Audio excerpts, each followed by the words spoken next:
Võta jalad natuke laiemasse harki, varbad võid pöörata kergelt väljapoole, et kui sa hakkad alla istuma, siis sa näed, et sul põlv liigub varvastega samasse suunda. Tõmba siit natuke puuse enda alla, ehk siis naba sisse, aga mitte nii palju, et sa tunned, et sul alaselg läheks pingesse, vaid tunned, et sul on siit kõik toestatud. Too käed enda ees kokku ja tuled liigud siit alla kuni põlve kõrguseni ja tagasi üles. Alla tulles siis jälgid, et põlved ei vaju ära sissepoole, vaid põlved kogu aeg vaatavad varvaste poole. Üles tulles suru tuhar tugevaks.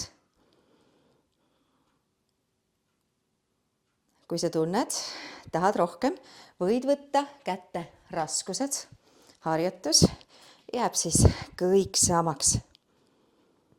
Üles tulles hingad sisse, alla tulles välja.